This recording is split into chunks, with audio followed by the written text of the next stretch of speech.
Hey Boris, hand me the Helios over here. We gotta get some swirly bokeh. Today, we'll be looking at a fast aperture, all metal and glass, manual control, vintage lens. I hear this lens has a cult following. So I have it set at f8.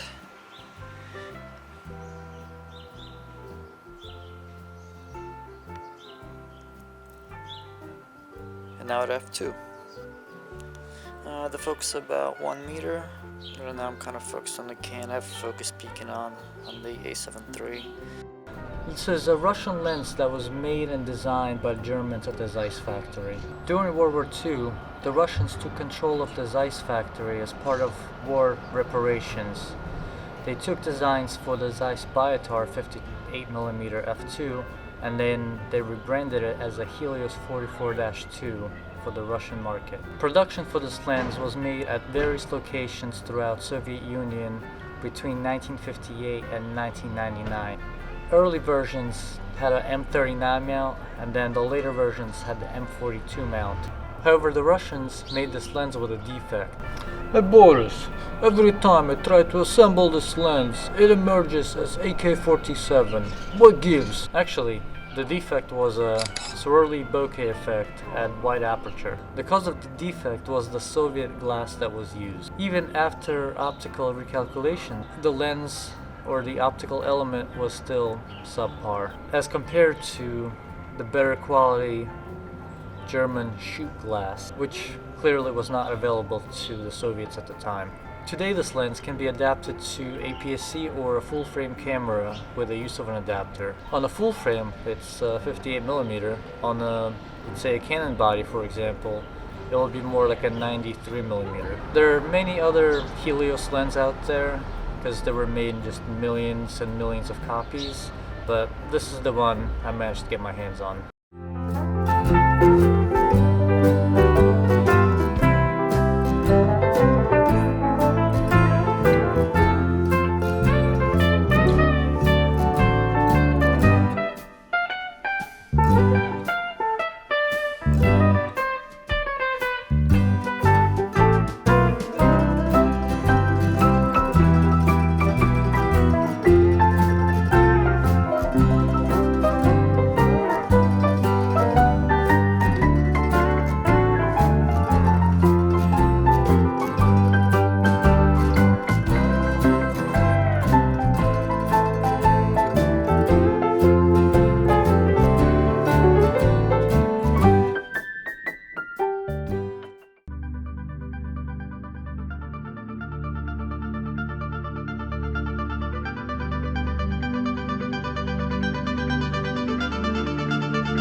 Picked mine up in Belarus, Minsk for about 50 rubles or $25 at the time. My copy was made in 1982. Now it's 38 years old. Lens is built with 6 elements and 4 groups. It has 8 aperture blades. Aperture goes from f2 to f16. Focus rotates a huge amount, a whole 300 degrees. Distance from the subject is indicated by the markers on the barrel. It has a metal body construction. It's built like a Russian tank. The lens has reverse aperture control. It was done to help get focus at wide open aperture and then stop down and take a picture at a correct exposure. Say you want an image at f4, you will set the aperture range to f4 with the red dot over f4, which will leave aperture to be wide open. Before taking the picture, you would rotate the center ring clockwise to close the aperture to f4, which will actually read f2 and take your picture. Confused? Yeah, I feel like there's a Russian joke in there somewhere.